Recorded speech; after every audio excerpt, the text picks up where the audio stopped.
Series की शुरुआत साल 2552 से होती है। इस समय तक मानव जाति ने काफी प्रगति कर ली है और वो अब धरती के अलावा कई और सारे प्लैनेट्स पर भी अपनी कॉलोनीज बनाकर रहते हैं। पहले सीन में हम इसी तरह के एक प्लैनेट मैड्रिगल को देखते हैं। जिस प्लैनेट पर रहने वाले इंसानों ने यूएनएससी नाम की एक ऑर्गेनाइजेशन से बगावत कर दी थी और वो अब यूएनएससी से आजादी चाहते थे, क्योंकि वो लोग इस बात से नाराज थे कि यूएनएससी के लोग उनके प्लैनेट पर मिलने वाले ड्यूटेरियम नाम के एक फ्यूल को सिर्फ अपने मतलब के लिए इस्तेमाल कर रहे हैं। दरअसल यूएनएससी ऑर्गेनाइजेशन इस गैलेक्सी के सभी प्लैनेट्स पर रह रहे इंसानी कॉलोनीज को कंट्रोल करती थी। अब इसके बाद अगले सीन में हम मैड्रिगल प्लैनेट पर यूएनएससी का विरोध करने वाले सोल्जर्स की एक मिलिट्री बेस को देखते हैं। बेस पर ये लोग यूएनएससी के सोल्जर्स के बारे में बात कर रहे थे। फिर तभी इनमें से एक बुजुर्ग सोल्जर बाकी सभी को यूएनएससी के स्पेशल सोल्जर स्पार्टन्स के बारे में बताते हुए कहता है कि एक स्पार्टन सोल्जर अकेले ही यूएनएससी के 100 आम सोल्जर्स के बराबर है और ये स्पार्टन सोल्जर्स बहुत बेरहम और ताकतवर भी होते हैं। वो सभी लोग इस बारे में बातें कर ही रहे होते कि तभी उनका लीडर जी है वहाँ आकर पूछता है कि मेरी बेटी इस वक्त कहाँ है, जिसके साथ ही फिर सीन कट होता है और अब अगले सीन में हम जी है की बेटी कौन को देखते हैं, जो मिलिट्री बेस के बाहर जंगल में अपने दोस्तों के साथ घूम रही होती है। इसी दौरान वो जंगल में एक स्पेसशिप को देखती है, जिसे देखकर वो तुरंत जाकर इसके बारे में अपने दोस्तों को बताती है और सभी को तुरंत जल्दी मिलिट्री बेस में चलने को कहती है।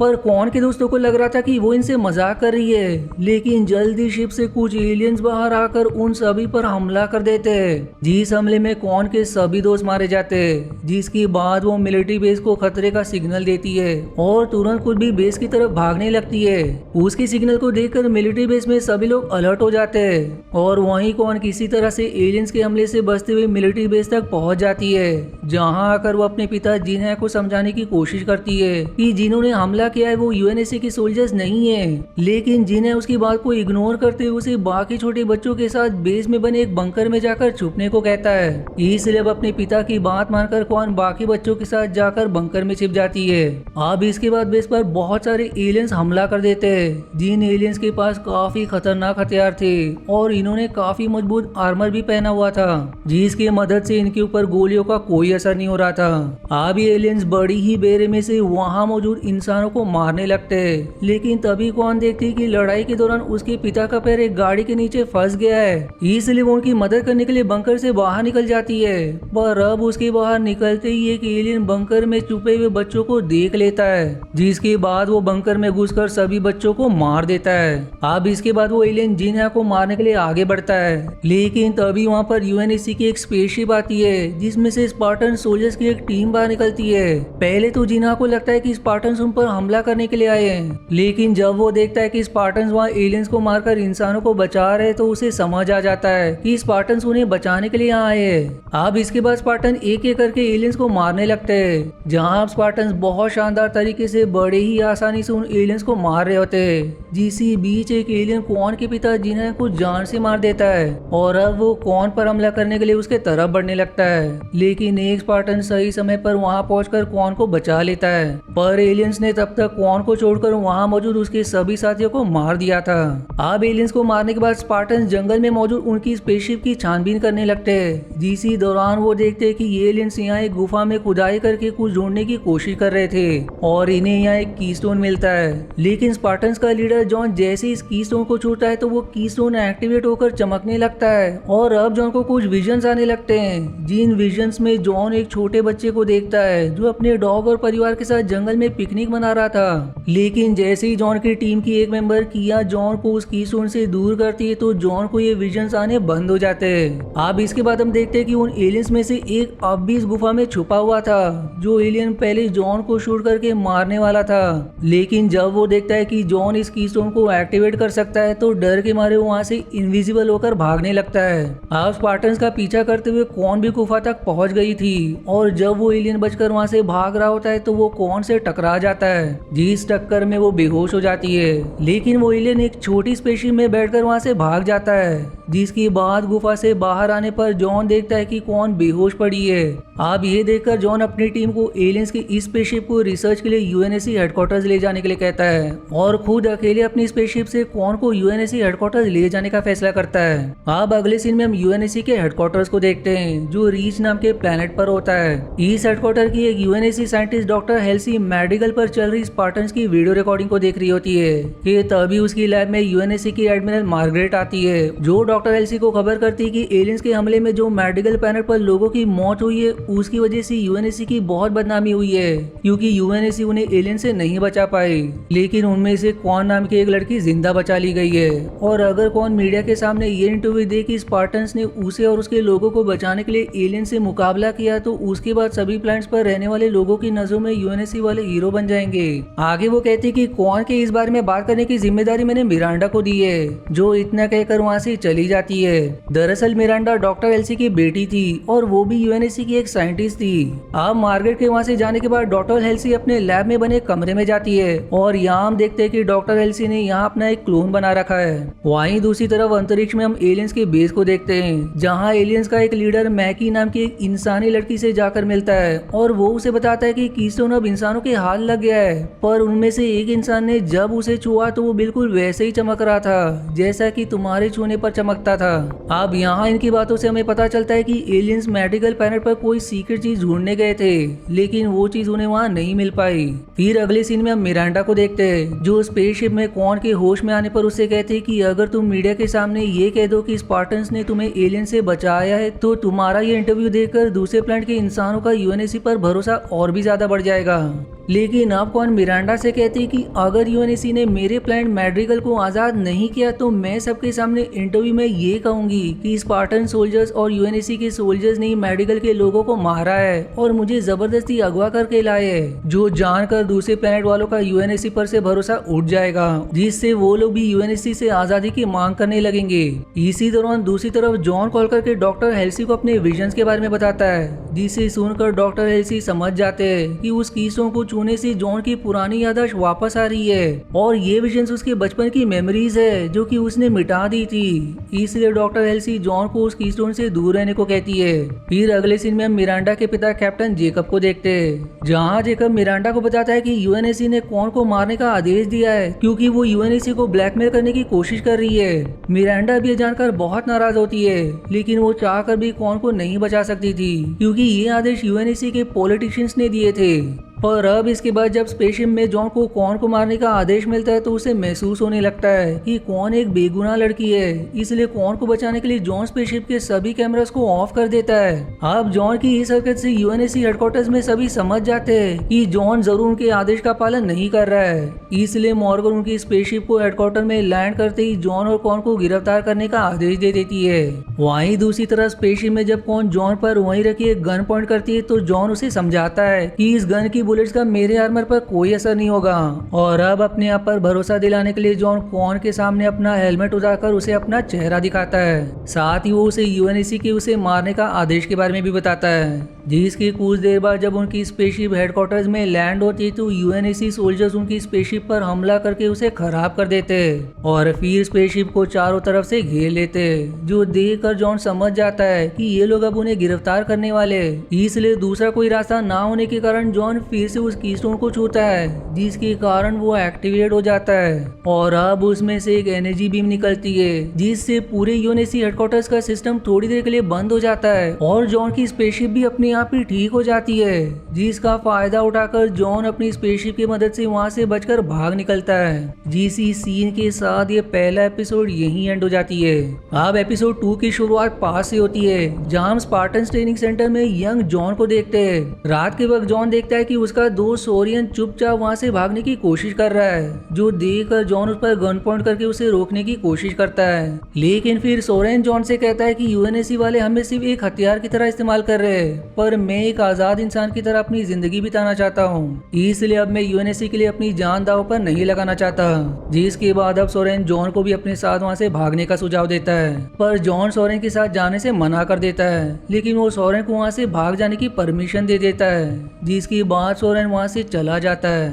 आप सीन फिर से प्रेजेंट में शिफ्ट होती है, जहाँ हम जॉन को देखते हैं। यहाँ जॉन अपनी स्पेसशिप की मदद से स्पेस में रबल नाम की एक जगह पर आता है। दरअसल रबल में रहने वाले सभी लोग चोर और बदमाश रिसर्च थे और जब वो लोग जॉन को वहाँ देखकर उस पर गन पॉइंट कर देते तो तभी वहाँ उनका लीडर सोरेन आकर उन सभी को बताता है कि जॉन हमारा दोस्त है। इसलिए अब सोरेन जॉन और कॉन को अपने घर लेकर जाता है। रास्ते में अब सोरेन कॉन को बताता है कि अब यूएनएससी वालों ने मेडिकल प्लानट का लीडर विंशन नाम के एक आदमी को बना दिया है और अब विंशन एक एक करके तुम्हारे पिता जिन्हें के साथियों को मार रहा है। इनकी बातें चलती ही रहती कि वो सभी देखते देखते सोरेन के घर पहुंच जाते हैं, जहां सोरेन उन्हें अपने बेटे कैसलर और पत्नी लायरा से मिलवाता है। अब अगले सीन में हम एलियंस के लीडर को देखते हैं, जो माकी को बताता है कि उन्हें किसी भी कीमत पर वो कीस्टोन जॉन से वापस लेना होगा। जो सुनकर माकी उनसे कहती कि आपने मेरी जान बचाई और उसके बाद इतने सालों तक मेरी देखभाल भी की, इस एहसान के बदले में आपके लिए अपनी जान भी दे सकती हूँ। इसलिए अब माकी जॉन से वो कीस्टोन वापस लेने का फैसला करती है। वहीं दूसरी तरफ यूएनएससी हेडक्वार्टर्स में यूएनएससी ऑफिसर्स की एक मीटिंग चल रही होती है, जिसमें सभी ऑफिसर्स इस बात को लेकर परेशान होते हैं कि जॉन ने उनके आदेश नहीं माने और वो अब उनके कंट्रोल से बाहर हो गया है। लेकिन यहाँ पर डॉक्टर हेल्सी उन सभी से कहती कि मैं मेरे प्रोजेक्ट कोर्टाना की मदद से जॉन को पूरी तरह से अपने कंट्रोल में कर सकती हूँ, पर इसके लिए मुझे इंसानी दिमाग के कुछ हिस्सों की जरूरत पड़ेगी,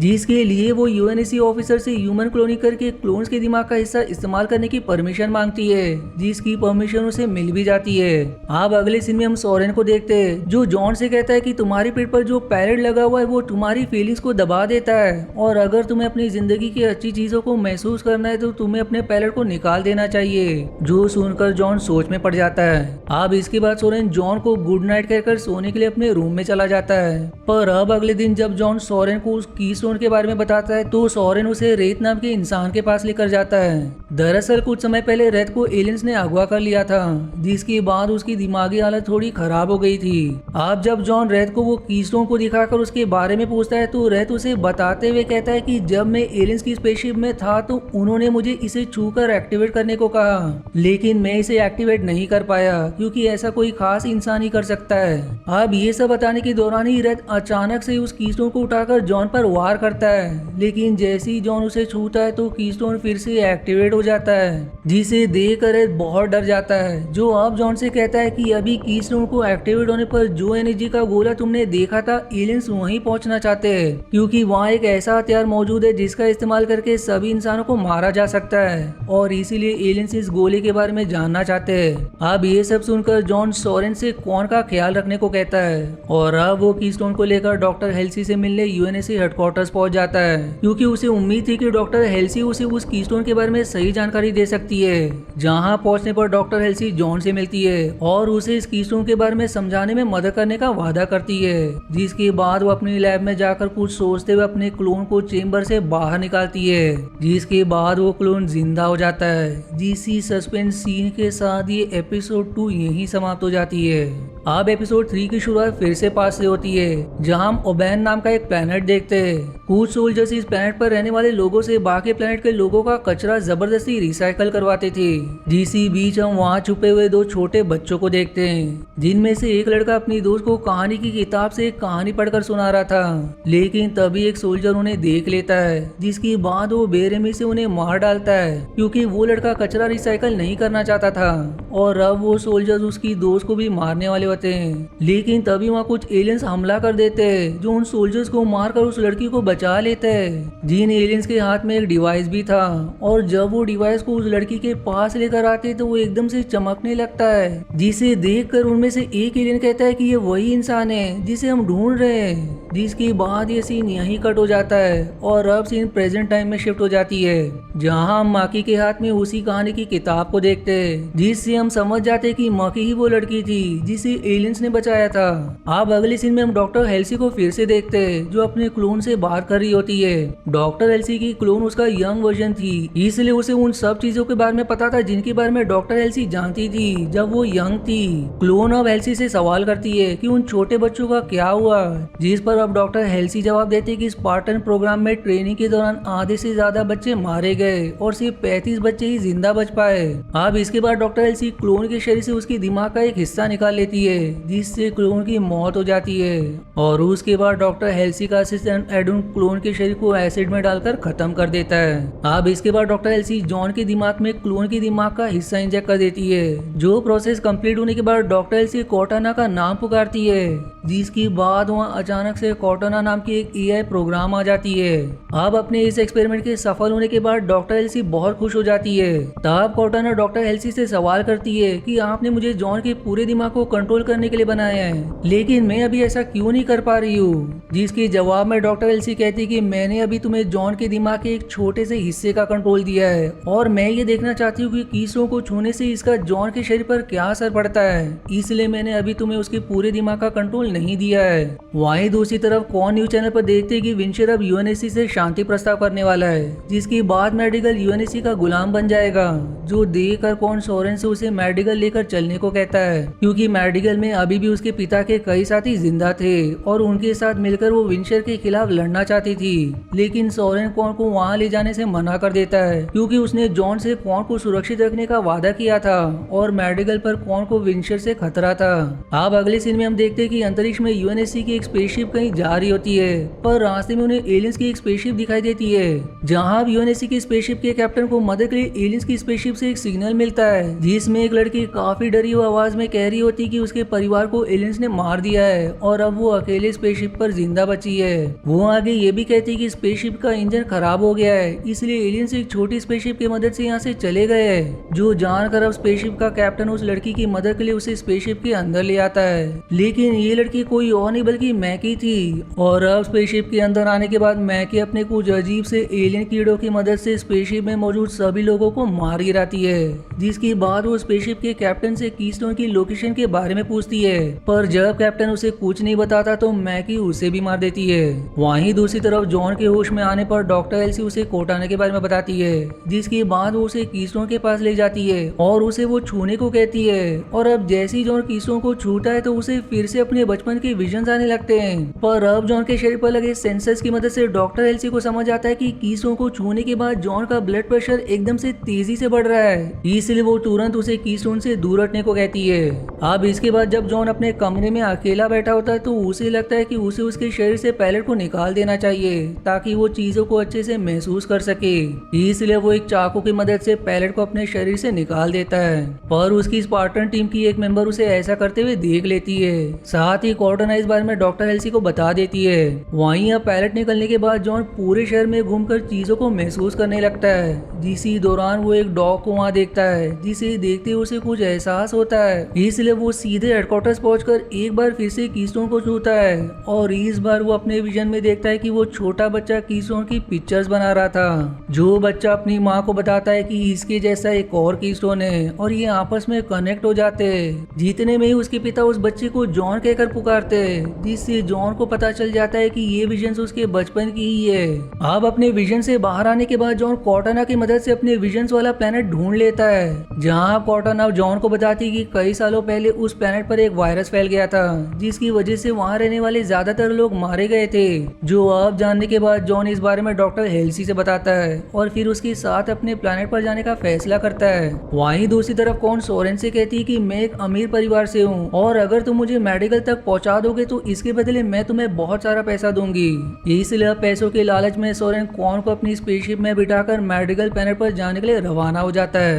वहीं दूसरी तरफ डॉक्टर हेल्सी, एडन और जॉन भी जॉन के प्लेनेट पर जाने के लिए रवाना हो जाते हैं। जिसी के साथ ये एपिसोड 3 यहीं समाप्त हो जाती है। अब एपिसोड 4 की शुरुआत में हम कॉन को देखते हैं, जो सोरेन के साथ मेडिकल पहुंच जाती है। वहीं दूसरी तरफ काय भी अपना पैलेट निकाल लेती है और अब पैलेट निकालने के बाद वो काफी खुश लग रही होती है। अब अगले सीन में हम जॉन को देखते हैं, जो अपने प्लेनेट पर पहुंच जाता है और यहाँ आकर वो अपना घर ढूंढ लेता है, जहाँ वो बचपन में अपने परिवार के साथ रहता था। वहीं दूसरी तरफ मेडिकल में कॉन अपने पिता के एक जनरल अगीता से जाकर मिलता है और वो उसे विंचर के खिलाफ लड़ने के लिए मनाने की कोशिश करती है, लेकिन अगीता कॉन को समझाती है कि तुम्हारे पिता के मरने के बाद तुम्हारे पिता के साथियों ने यूएनएससी के खिलाफ लड़ाई करना बंद कर दी है। ऊपर से तभी वहाँ पर विंचर अपने साथियों के साथ आ जाता है, जिसे देखकर कॉन और सोरेन वहाँ से भाग जाते हैं। अब अगले सीन में हम यूएनएससी हेडक्वार्टर्स में मिरांडा को देखते हैं, जो जॉन की टीम के 3 मेंबर्स काय, रीज और वेना को लैब में लेकर आती है और वहाँ रखे हुए कीस्टोन को छूने को कहती है। जिसके बाद वो तीनों एक एक करके उस कीस्टोन को छू होते, लेकिन इससे कीस्टोन पर कोई फर्क नहीं पड़ता। वहीं दूसरी तरफ अपने घर को देखने के बाद जॉन को अपने बचपन की कुछ मेमोरीज याद आने लगती है, जिन मेमोरीज में जॉन देखता है कि एक बार जब वो अपने कुत्ते के साथ खेल रहा था तो उसे अपने घर से कुछ देर एक गुफा में एक बड़ा सा कीस्टोन मिला था, और जब उसने उस कीस्टोन को छुआ था तो वो एक्टिवेट होकर चमकने लगा था। साथ ही जॉन अपने बचपन की एक और मेमोरी देखता है जहाँ वो डॉक्टर हेल्सी के साथ खेल रहा था, जो देखकर वो काफी हैरान हो जाता है, क्योंकि इसका मतलब कि डॉक्टर हेल्सी उसके परिवार और प्लेनेट के बारे में पहले से सब कुछ जानती थी, फिर भी उसने कभी भी उसे इस बारे में नहीं बताया था। जिसके साथ सीन शिफ्ट होता है जहाँ कॉन और सोरेन देखते हैं कि उनकी स्पेसशिप पर कुछ लोगों ने कब्जा कर लिया है। इसलिए अब कॉन सोरेन को समझाती है कि अगर तुम मेरी आंट सुजिन को ढूंढने में मेरी मदद करो तो वो तुम्हें तुम्हारे पैसे दे देगी, जिसके बाद तुम उन पैसों से अपनी स्पेसशिप खरीद कर वापस अपने घर जा सकते हो। वहीं दूसरी तरफ विंचर एक कॉन्ट्रैक्ट किलर फ्रैंको को कॉन को मारने के लिए कहता है, और अब अगले सीन में हम कॉन को देखते हैं जो अपनी आंट सुजिन के घर जाकर उनसे मिलती है, और अब कॉन सुजिन को विंचर के खिलाफ लड़ने के लिए कहती है। लेकिन उसकी ये बात सुनकर उल्टा सुजिन गुस्से में ये कहती कि तुम्हारे पिता बिना किसी वजह से यूएनएससी से लड़ रहे थे, जहां आगे वो ये भी शेयर करती कि कई सालों पहले तुम्हारे पिता को रेगिस्तान में कुछ लोग मिले थे जिन्हें मिस्टिक्स कहते हैं, और उनसे मिलने के बाद ही उन्होंने मेडिकल को यूएनएससी से आजाद करवाना ही अपनी जिंदगी का मकसद बना लिया। जो सुनकर अब कौन सुजिन से मिस्टिक का पता पूछती है, लेकिन तभी फ्रैंको आ जाती है जो सुजिन को जान से मार देती है, जिसके बाद वो कॉन को मारने के लिए आगे बढ़ती है, लेकिन सोरेन वहाँ सही समय पर आकर कॉन की जान बचा लेता है और फिर वहाँ से एक बाइक पर बैठकर भाग निकलता है। वहीं दूसरी तरफ अपनी बचपन की मेमोरीज की मदद से जॉन गुफा में मौजूद उस बड़े से कीस्टोन को ढूंढ लेता है, जिस सस्पेंस के साथ ये एपिसोड 4 यही समाप्त हो जाती है। 5th एपिसोड की शुरुआत पास में होती है जहाँ हम डॉक्टर हेल्सी को देखते हैं जो एक विजिटर बनकर जॉन के प्लेनेट पर आई हुई थी। यहाँ वो देखती है कि खेलने के दौरान एक बच्चा ब्रिज से नीचे गिरने वाला होता है, लेकिन जॉन उस बच्चे को एक हाथ से पकड़कर ऊपर खींच लेता है। डॉक्टर हेल्सी अब जॉन की ताकत देखकर उसे काफी इंप्रेस हो जाती है। साथ ही हम देखते हैं कि डॉक्टर हेल्सी के साथ वहाँ उसका पति जेकब भी मौजूद था। अब सीन वापस प्रेजेंट में शिफ्ट होता है जहां हम देखते हैं कि एक और नई कीस्टोन की जानकारी अब यूएनएससी हेडक्वार्टर्स को मिल जाती है, जिसके बारे में जानने के लिए जेकब और मिरांडा भी वहीं पहुंच जाते हैं। वहीं दूसरी तरफ मेडिकल में सोरेन क्वान के साथ एक ट्रांसपोर्ट स्पेसशिप ढूंढ रहा होता है, जिसकी मदद से वो दोनों वापस अपने घर पहुंच सके, लेकिन रास्ते में उनकी बाइक खराब हो जाती है। इसलिए सोरेन उन दोनों के लिए कोई दूसरी व्हीकल लेने के लिए चला जाता है, पर वो क्वान को वही बाइक के साथ हथकड़ी से बांध देता है क्योंकि वो उसके साथ वापस नहीं जाना चाहती थी और यहीं रहकर विंचर के खिलाफ लड़ना चाहती थी। लेकिन सोरेन के वहां से जाने के बाद क्वान एक पत्थर की मदद से अपनी हथकड़ी को तोड़ देती है, और अब जब थोड़ी देर बाद सोरेन वहां एक गाड़ी लेकर आता है तो क्वान एक इलेक्ट्रिक रॉड से इलेक्ट्रिक शॉक देकर उसे बेहोश कर देती है। वहीं दूसरी तरफ जॉन को जो बड़ा कीस्टोन मिला था वो एक क्रिस्टल की लेयर के अंदर मौजूद था, और अब जब क्रिस्टल को बाहर निकालने के लिए उस क्रिस्टल को तोड़ा जाता है तो क्रिस्टल के टूटते ही उसमें से एक तेज साउंड वेव निकलती है, जिसकी वजह से वहां मौजूद लोगों को तकलीफ होने लगती है। और अब इस साउंड वेव का एहसास मैकी को भी होता है, जो तुरंत कीस्टोन की लोकेशन का पता लगा लेती है। अब अगले सीन में हम जॉन को देखते हैं जो अपनी एडॉप्शन फाइल के बारे में कॉर्टाना से सवाल करता है, जिस पर कॉर्टाना उसे बताती है कि उसकी एडॉप्शन की फाइल यूएनएससी डेटाबेस में मौजूद नहीं है। इसलिए अब सच्चाई का पता लगाने के लिए जॉन एक बार फिर से उस कीस्टोन को छूता है, जो इस बार देखता है कि जब वो छोटा बच्चा था तब डॉक्टर हेल्सी ने जबरदस्ती उसे अगवा कर लिया था। इतने में डॉक्टर हेल्सी भी वहाँ पहुँच जाती है, और अब सच्चाई जानने के बाद जॉन डॉक्टर हेल्सी पर हमला करने के लिए आगे बढ़ता है, लेकिन डॉक्टर हेल्सी की जान बचाने के लिए कॉर्टाना जॉन के नर्वस सिस्टम को कंट्रोल करके उसे बेहोश कर देती है। अब थोड़ी देर बाद जब जॉन होश में आता है तो देखता है कि उन पर एलियंस ने हमला कर दिया है, जिसकी बाद स्पार्टन्स और यूएनएससी सोल्जर्स एलियन से लड़ने लगते हैं, जिस लड़ाई में काय घायल हो जाती है, जो देखकर अब जॉन कीस्टोन को प्रोटेक्ट करने के बजाय काय को बचाने चला जाता है, जिसका फायदा उठाकर एलियंस उस कीस्टोन को चुराकर वहां से भाग जाते हैं। लेकिन जाने से पहले एलियन स्पेसशिप से एक पॉड नीचे गिरा देते हैं, जिसमें से मैकी बाहर निकलती है, और अब मैकी जॉन को देखकर रोने लगती है, जिसके बाद वो वहीं बेहोश हो जाती है, जिसके साथ ये एपिसोड 5 यहीं समाप्त हो जाती है। अब एपिसोड 6 की शुरुआत में हम काय को देखते हैं जो एलियंस के हमले में काफी बुरी तरह से घायल हो चुकी होती है, और अब उसका इलाज चल रहा होता है। वहीं दूसरी तरफ मैकी मिरांडा को बताती है कि जब मैं छोटी थी तो उस वक्त एलियंस ने मुझे अगवा कर लिया था, और उसके बाद अब तक उन्होंने मुझे कैद करके रखा था। इसके बाद जब जॉन मैकी से एलियंस के बारे में पूछताछ करने लगता है तो मैकी उसे बताते हैं कि एलियंस उस बड़े कीस्टोन को एस्पेरो स्टार सिस्टम में मौजूद उनके एक पवित्र प्लेनेट पर लेकर गए। साथ ही मैकी उसे रिवील करती कि वो भी उसकी तरह कीस्टोन को टच करके एक्टिवेट कर सकती है। अब इसके तुरंत बाद जॉन कैप्टन जेकब को इस बारे में बताता है और फिर वो एस्पेरो स्टार सिस्टम में मौजूद किसी एलियंस के रहने लायक प्लैनेट को ढूंढने लगते हैं। वहीं दूसरी तरफ यूएनएससी ऑफिसर्स की मीटिंग में कुछ ऑफिसर्स स्पार्टन प्रोग्राम में हुई गड़बड़ी के बारे में बात कर रहे होते हैं, क्योंकि जॉन का काम कीस्टोन को सुरक्षित रखना था, लेकिन उसने आदेश का पालन नहीं किया, जिसकी वजह से एलियंस कीस्टोन को लेकर भाग गए। अब इस मीटिंग में मार्गरेट स्पार्टन प्रोग्राम के फेलियर की पूरी जिम्मेदारी डॉक्टर हेल्सी पर डालती है। इसलिए अब यूएनएससी का एक ऑफिशियल डॉक्टर हेल्सी से स्पार्टन प्रोग्राम के बारे में पूछताछ करने लगता है, जिस दौरान मार्गरेट और जेकब भी इस इन्वेस्टिगेशन को एक दूसरे कमरे से एक डिवाइस की मदद से देख रहे होते हैं। तभी वहाँ पर जॉन आकर उस यूएनएससी ऑफिशियल को बाहर भेज देता है और अब वो डॉक्टर एल्सी से सवाल करता है कि मेरे अगवा होने के बाद मेरे परिवार का क्या हुआ, जिस पर डॉक्टर एल्सी रिवील करती है कि सभी अगवा हुए बच्चों के परिवार को बिना बताए उनके बच्चों का क्लोन उनके घर पर ही रख दिया जाता था और कुछ दिनों बाद इस क्लोन के नेक से खून बहने लगता,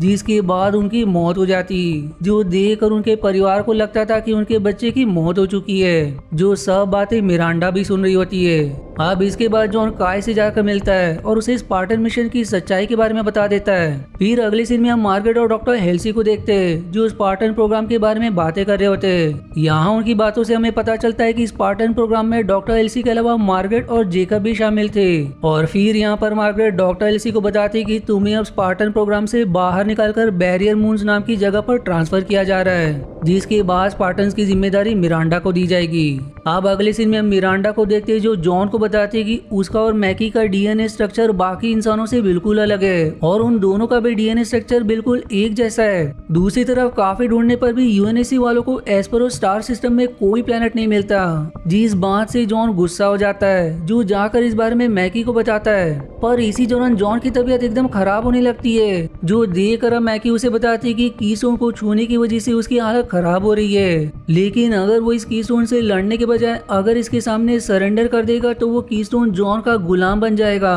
और फिर इस छोटे कीस्टोन की मदद से जॉन बड़े वाले कीस्टोन की लोकेशन का भी पता लगा सकता है। अब ये सब जानने के बाद जॉन सीधे जाकर उस कीस्टोन को छूता है और इस बार वो अपने आप को इस कीस्टोन को सरेंडर कर देता है, जिसके बाद वो एक अलग ही दुनिया में पहुंच जाता है, जहां वो देखता है कि उस दुनिया में मैकी भी उसके साथ मौजूद है। जिसके साथ ये एपिसोड 6 यहीं समाप्त हो जाती है। अब एपिसोड 7 की शुरुआत में हम कॉन को देखते हैं, जो रेगिस्तान में अकेली मिस्टिक्स को ढूंढ रही होती है। जिसी दौरान उसकी गाड़ी रेगिस्तान के एक तूफान में फंस जाती है, जिस तूफान में उसे कुछ मिस्टिक्स मिलते हैं, जो उसे अगवा करके उनके लीडर के पास ले जाते हैं। उनकी लीडर पहले से ही कॉन के बारे में सब कुछ जानती थी, जहाँ कॉन उससे सवाल करती है कि तुमने मेरे पिता को ऐसा क्या कहा था, जिसके बाद उन्होंने यूएनएससी के खिलाफ लड़ाई शुरू कर दी। लेकिन इसके जवाब में उनकी लीडर कहती कि अभी तुम बहुत गुस्से में हो और अभी तुम सच्चाई जानने के काबिल नहीं हो। लेकिन जब कॉन उसे सच्चाई बताने के लिए काफी विनती करती है तो वो उसे कटोरे में ड्यूटेरियम फ्यूल भरकर पीने को कहती है, जिसे पीने के बाद अचानक वहाँ उसके सामने जॉन आ जाता है, जहाँ मिस्टिक्स की लीडर कॉन को जॉन से लड़कर उसे हराने को कहती है। लेकिन काफी कोशिश करने पर भी वो जॉन को हरा नहीं पाती, जिसके बाद आखिरकार जब कॉन हार मारकर जॉन को उसकी मदद करने को कहती है तो वो उसे कुएं के पास लेकर जाता है, जहाँ कॉन देखते है कि कुएं के पास खड़ा एक आदमी किसी से कुछ बात कर रहा है और अब वो आदमी कॉन को देखकर उसके पास आता है, जहाँ आप कॉन देखते है कि वो आदमी उसके पिता जिन्ना है। अब यहाँ पर जिन्ना उसे बताते हैं कि ये कुआं दरअसल एक दूसरी दुनिया का दरवाजा है और ये दरवाजा ड्यूटेरियम फ्यूल से खुलता है। आगे वो ये भी कहते हैं कि इस दरवाजे की रक्षा करना हमारे परिवार की जिम्मेदारी है और इसीलिए अब तुम्हें यूएनएससी से इस दरवाजे और मेडिकल की रक्षा करनी होगी। साथ ही अब जिन्ना उसे अपनी मिलिट्री बेस में जाने को कहते हैं और वहाँ से इस नई लड़ाई को शुरू करने को कहते हैं, जिसके साथ ही कॉन असली दुनिया में लौट आती है और अब वो मिलिट्री बेस पर जाने के लिए रवाना हो जाती है। अब अगले सीन में हम सोरेन को देखते हैं, जो वापस अपने घर आ चुका होता है, जहाँ पर सोरेन अपनी पत्नी लीरा से कहता है कि वो लड़की कॉन मेरे लिए एक मुसीबत बन गई थी, इसलिए मैं उसे वहाँ अकेला छोड़कर ट्रांसपोर्ट स्पेसशिप से वापस आ गया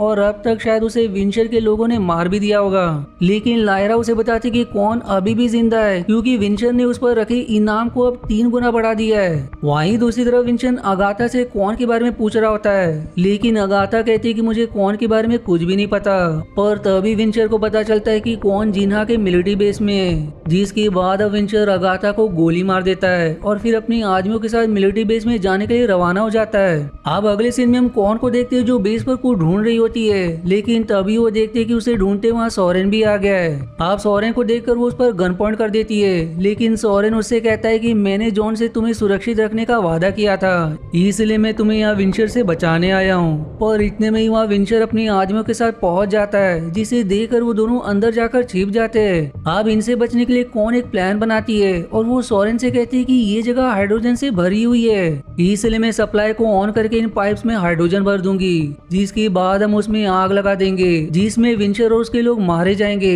पर धमाका होने से पहले हम यहाँ मौजूद बंकर से भाग जाएंगे, जिससे हम इस धमाके से बच जाएंगे। अब इसके बाद प्लान के हिसाब से कौन एक अंडरग्राउंड रास्ते से होकर सप्लाई शुरू कर देती है और सोरेन विंचर के आदमी का ध्यान भटकाने के लिए उससे लड़ने लगता है। पर इसी दौरान सोरेन को एक गोली लग जाती है, लेकिन कौन सही मौका देकर हाइड्रोजन पाइप में आग लगा देती है और फिर सोरेन के साथ भागकर बंकर में चली जाती है, जिसके बाद वहाँ एक जोरदार धमाका हो जाता है, जिसमें विंचर और उसके आदमी मारे जाते हैं। अब इसके बाद कौन को बेस पर बहुत सारे पैसे मिलते हैं, जिन्हें वो सोरेन को उसकी मदद करने के बदले में इनाम दे देती है, जिसके बाद सोरेन उसे धन्यवाद कहकर वहाँ से चला जाता है, जिसके साथ ये एपिसोड 7 यहीं समाप्त हो जाती है। अब एपिसोड 8 की शुरुआत में हम जॉन को देखते हैं, जो शीशे के सामने खड़ा होकर मैकी के ही बारे में सोच रहा होता है। वहीं दूसरी तरफ मैकी भी अपने कमरे में उन मेमोरीज को याद कर रही होती है, जिसमें वो जॉन के साथ एक अलग दुनिया में मौजूद थी। और अब मैकी को देखकर ऐसा लग रहा होता है कि वो अब जॉन को पसंद करने लगी है। फिर इतने में जॉन उसके कमरे में आता है, जो मैकी को अपने साथ शहर में घूमने के लिए ले जाता है। जहाँ शहर में घूमने के दौरान जॉन मैकी से कहता है कि कल कीसों को छूने के बाद हम जिस दुनिया में पहुंच गए थे शायद वो दुनिया ही हेलो है, जिसके बाद अब वो मैकी से सवाल करता है कि आखिर एलियंस हेलो तक क्यों पहुंचना चाहते हैं, जिस पर मैकी उसे बताती है कि एलियंस की एक भविष्यवाणी है, जिसके हिसाब से जब सितारे शीशे की तरह चमकने लगेंगे तब पवित्र हवा काबिल लोगों को जादुई अंगूठी तक पहुंचने का रास्ता दिखाएगी, जिसकी मदद से वो देवता बन जाएंगे। वो आगे ये भी कहते हैं कि एलियंस इंसानों को हेलो तक पहुंचने के काबिल नहीं मानते, जो इंसानों से नफरत भी करते हैं। अब अपनी बातें खत्म करने के बाद मैकी और जॉन वापस हेडक्वार्टर्स आ जाते हैं और अब जॉन जेकब और मार्गरेट से कहता है कि मैकी इस छोटे वाले किस्सों को छूकर दूसरे किस्सों के बारे में पता लगा सकती है। जहां अब जॉन की विनती करने पर जेकब और मार्गरेट इसके लिए मान जाती है। फिर इसके बाद जॉन मैकी के लिए कहानियों की किताब लेकर आता है, जो उसे बताता है कि उसे अब किस्सों को छूने की इजाजत मिल गई है, जिस दौरान अब दोनों एक दूसरे के और करीब हो जाते हैं। अब इसके बाद जब जॉन सो रहा होता है तो मैकी अपने नाखून में लगा हुआ हथियार निकालकर अलग कर देती है। दरअसल पहले तो वो इस हथियार का इस्तेमाल जॉन को मारने के लिए करने वाली थी, लेकिन अब वो उससे प्यार करने लगी है। अब अगले सीन में हम डॉक्टर एल्सी को देखते हैं, जो कॉर्टाना की मदद से जॉन पर नजर रखी थी, और जब उसे समझ आता है कि जॉन और मैकी एक दूसरे से प्यार करने लगे तो वो जॉन के वहाँ से जाने के बाद मैकी से कांटेक्ट करती है और उसे भड़काती है कि यूएनएससी के लोग बहुत ज्यादा मतलबी है और अगर एक बार ये दोनों किस्सों उनके हाथ लगे तो वो इनका गलत इस्तेमाल करेंगे। इसलिए अब डॉक्टर एल्सी मैकी को सही मौका देकर आज जॉन और उसकी किस्सों को उसकी स्पेसशिप में लाने को कहती है, जिसके बाद वो सभी यहाँ से भाग जाएंगे। लेकिन मैकी को डॉक्टर एल्सी की बातों पर यकीन नहीं था, इसलिए उसे ये सब करने से मना कर देती है। जिसके बाद अब डॉक्टर एल्सी काय, रिज और वेनेक से कांटेक्ट करके उन्हें बताती है कि तुम्हारी कमांडिंग ऑफिसर होने की पावर से अब से मैंने आर्टिकल Z शुरू कर दिया है और इसीलिए अब तुम मेरे अलावा किसी और के आदेश नहीं मानोगे। आगे वो ये भी कहते कि तुम्हें अभी जॉन और मैकी को अगवा करके किस्सों के साथ मेरी स्पेसशिप पर लाना है। जो सुनकर जब काय डॉक्टर एल्सी के इस फैसले का विरोध करती है तो डॉक्टर एल्सी के कहने पर वैनैक और रिस उसे बेसमेंट में बंद कर देते हैं। जिसके बाद अब डॉक्टर एल्सी कॉर्टाना से कहते हैं कि अब मैकी के मिल जाने के बाद किस्सों को एक्टिवेट करने के लिए हमें जॉन की जरूरत नहीं है, इसलिए अब तुम उसका पूरा दिमाग कंट्रोल करके उसकी जगह ले सकती हो। लेकिन ये सुनकर कॉर्टाना बिल्कुल भी खुश नहीं होती, क्योंकि ऐसा करने पर जॉन की मौत भी हो सकती है और कॉर्टाना ऐसा नहीं चाहती थी। वहीं दूसरी तरफ हम मिरांडा को देखते हैं, जो लैब में उस यूएनएससी स्पेसशिप की रिकॉर्डिंग को सुन रही होती है जिस पर मैकी ने हमला किया था, और अब इस रिकॉर्डिंग में उसे मैकी की आवाज सुनाई देती है, जिससे वो समझ जाती है कि मैकी ने एलियंस के साथ मिलकर उस यूएनएससी स्पेसशिप पर हमला किया था। वहीं दूसरी तरफ जब जॉन मैकी के साथ कीस्टोन वाले रूम में जा रहा होता है तो कॉर्टाना उसे डॉक्टर एल्सी के प्लान के बारे में बता देती है, पर तब तक वहाँ पर वेनेक और रिस जॉन पर हमला कर देते हैं, जो देखकर मैकी उसके लिए मदद लेने के लिए जेकब के पास जाती है। लेकिन तब तक मिरांडा भी वहाँ आकर जेकब और मार्गरेट को उसकी सच्चाई बता देती है। अब मैकी यहाँ पर उन्हें समझाने की कोशिश करती है कि उसने मजबूरी में स्पेसशिप पर हमला किया था, लेकिन मार्गरेट उस पर यकीन नहीं करती।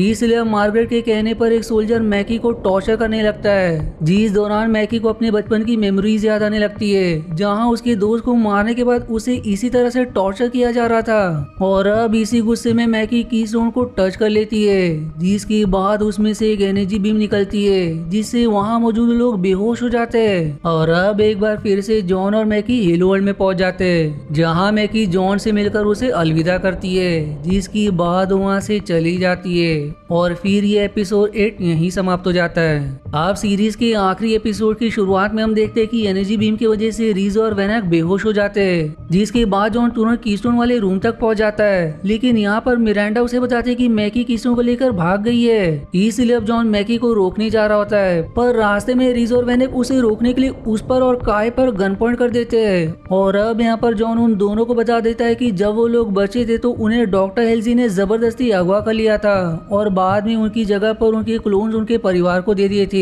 पर ये सब जानकर भी रीज और वेनक को जॉन की बातों पर भरोसा नहीं होता। लेकिन तभी वहाँ पर जेकब आकर उन्हें बताता है कि जॉन ने जो कुछ कहा वो बिल्कुल सच है, और मैं ये सब जानता हूँ क्योंकि मैं भी उसके साथ इस स्पार्टन प्रोग्राम में उसके साथ शामिल था। अब सच्चाई जानने के बाद रीज, वेनक और जॉन मैकी को रोकने की कोशिश करते हैं, लेकिन अब तक वो एक स्पेसशिप में बैठकर वहाँ से चली जाती है। वहीं दूसरी तरफ डॉक्टर एल्सी और ऑर्डन स्पेसशिप में हेडक्वार्टर छोड़कर भाग रहे होते हैं, क्योंकि अब सभी को उनके कीसों को चुराने वाले प्लान के बारे में पता चल चुका था। लेकिन काय भी उनकी स्पेसशिप में पहुंच जाती है, जहां आकर वो गुस्से में डॉक्टर एल्सी से अपना असली नाम और परिवार के बारे में पूछने लगती है। पर तभी डॉक्टर एल्सी को बचाने के लिए एडून काय पर हमला करता है, लेकिन इससे काय को कोई फर्क नहीं पड़ता। और अब इसके जवाब में काय गुस्से में एडून पर वार करती है, जिससे उसकी मौत हो जाती है। लेकिन इसी बीच डॉक्टर एल्सी एक छोटी स्पेसशिप की मदद से वहां से भाग निकलती है। पर जब स्पेसशिप लैंड करती तो डॉक्टर एल्सी को यूएनएससी के सोल्जर्स पकड़ लेते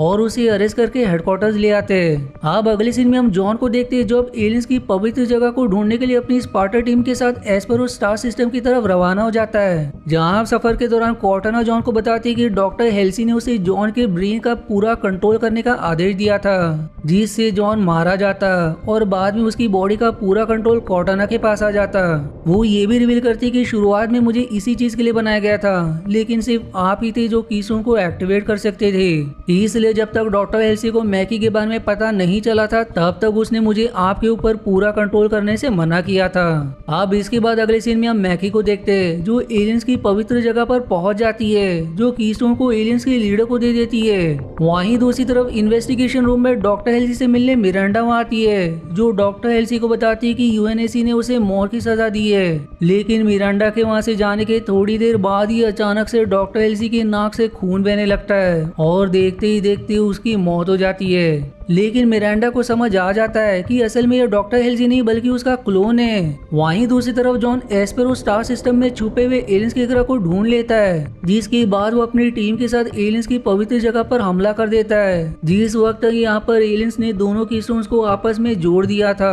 ताकि उसे उन्हें हेलो की लोकेशन का पता चल सके।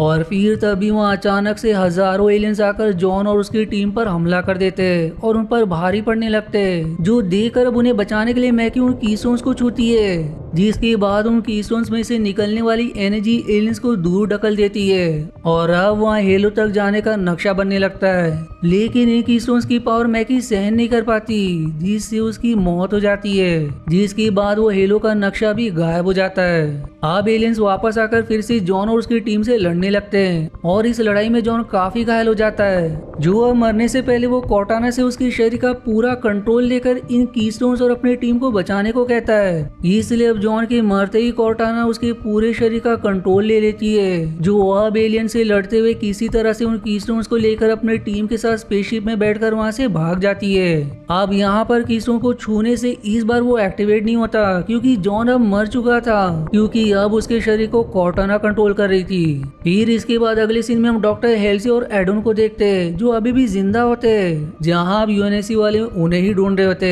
अब सीन फिर से स्पेसशिप में शिफ्ट होता है, जहाँ काई जॉन से सवाल करती कि क्या ये तुम ही हो, लेकिन जॉन इस सवाल का कोई जवाब नहीं देता, जिसके साथ ये सीरीज का पहला सीजन यहीं समाप्त हो जाता है। आशा है आपको मेरी एक्सप्लेनेशन पसंद आई। यदि हाँ तो प्लीज वीडियो को लाइक करना और चैनल को सब्सक्राइब करके सपोर्ट करना ना भूलें। मिलते हैं अगले एक्सप्लेनेशन वीडियो में, तब तक के लिए धन्यवाद दोस्तों।